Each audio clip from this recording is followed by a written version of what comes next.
नमस्ते सभी को। मैं हूँ सृष्टि और आज हम भगवत गीता चैप्टर 1 के श्लोक 42 में आ गए हैं। रोज के तरह पहले संस्कृत में मैं श्लोक को पढ़ूंगी, फिर इसके इंग्लिश ट्रांसलेशन को देखेंगे और मीनिंग को समझेंगे। तो चलिए शुरू करते हैं।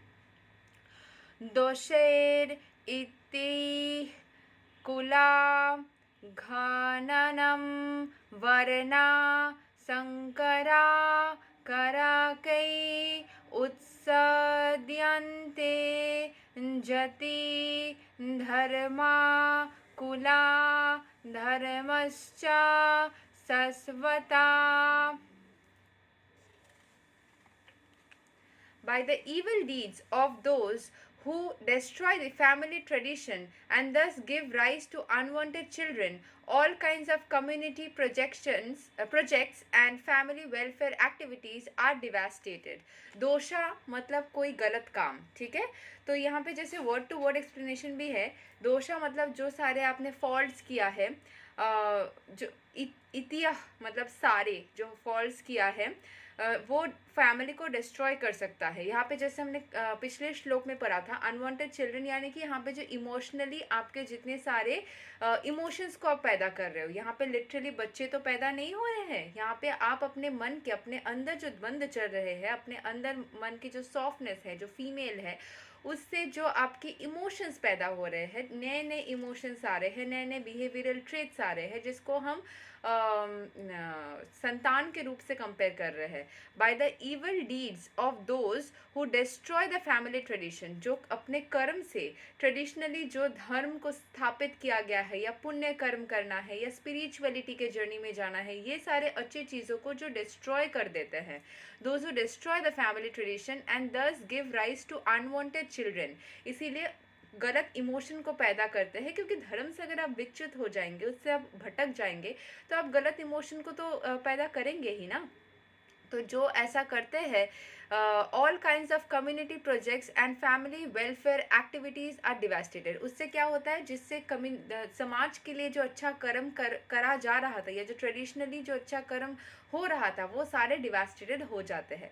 इसके एक्सप्लेनेशन को एक बार पढ़ते हैं।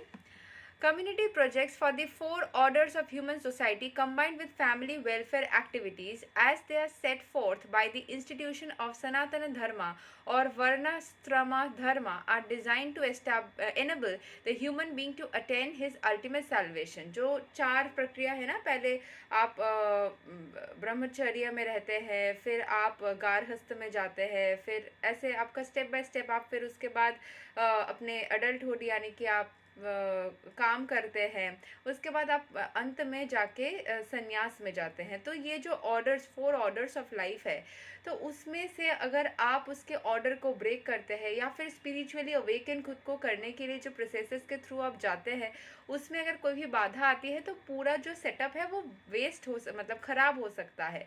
पहले बचपन में ही अगर आपने मान लीजिए कि काम करना स्टार्ट कर दिया, चाइल्ड लेबर जैसे बोलते हैं ना, मना करते हैं, काम करना स्टार्ट कर दिया, फिर बीच में अपने पढ़ाई स्टार्ट की, तो थोड़ा सा आपको प्रॉब्लम या ये सब तो हो ही सकता है ना। सिस्टम ऑफ जो ग्रोथ है उसमें थोड़ी सी प्रॉब्लम्स आ सकती है।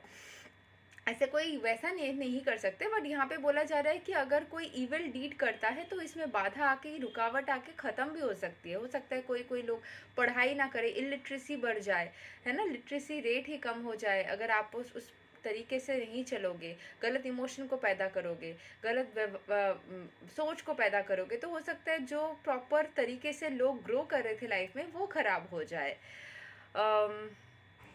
Therefore, the breaking of the Sanatana Dharma tradition by irresponsible leaders of society brings about chaos in the society, and consequently people forget the aim of life, Vishnu. Such leaders are called blind, and persons who follow these leaders are sure to be led into chaos. मतलब ऐसे लोग जो कि इस सनातन धर्म के जो प्रक्रिया है, जिस तरीके से स्पिरिचुअलिटी के रास्ते में चलने के लिए बोला जाता है, ऐसे सनातन धर्म में तो कुछ ऐसा नहीं है कि आप कोई पर्टिकुलर टाइम नहीं होती है स्पिरिचुअलिटी की, आपको हमेशा ही स्पिरिचुअलिटी, सनातन धर्म क्या बोलते हैं, आप किसी भी बर्थ टू डेथ हमेशा ही स्पिरिचुअल जर्नी में रहो। अपने हर एक काम को, ऐसे काम छोड़ के सिर्फ आपको ध्यान करना है, संन्यास लेना है, ऐसा नहीं बोला जाता वहाँ पे। आप आपको काम करते करते ही, चलते फिरते ही ईश्वर की जो सत्य है, विष्णु यानी कि कृष्ण, जो हमारे यहाँ पे जो हमारा पालन करता है, या सोर्स एनर्जी है, या सुप्रीम ऑलमाइटी है, जिस तरीके से भी आप सोचे, जिस पूरे ब्रह्मांड को चला रहे हैं, डिज़ाइन कर रहे हैं, दैट इज़ द ट्रुथ। आप उस रास्ते से ना भटके। यहाँ पे जो बोला जा रहा है, सनातन धर्म ट्रेडिशन को जो लोग ब्रेक कर देते हैं, those are the irresponsible leaders. अगर उस इर्रेस्पॉन्सिबल लीडर्स के बातों में आ जाते हैं कोई इंसान, तो वो खुद ही अपना क्षति करते हैं।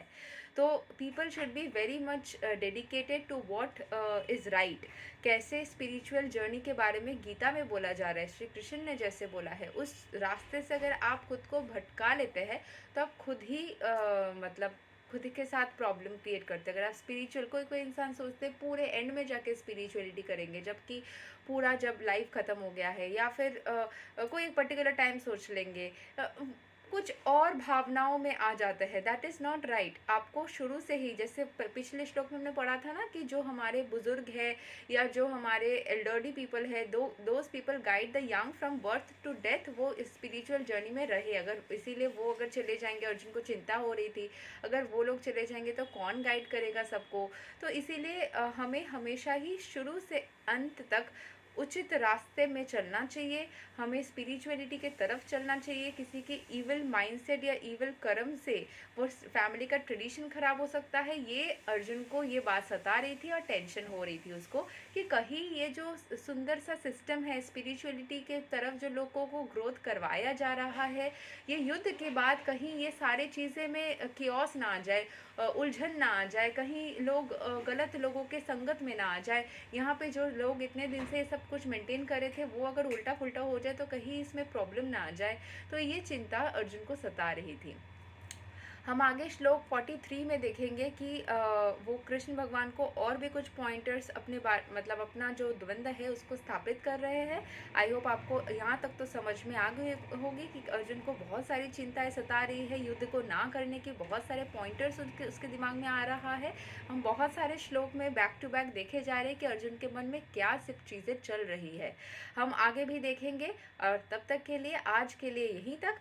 हरे कृष्णा।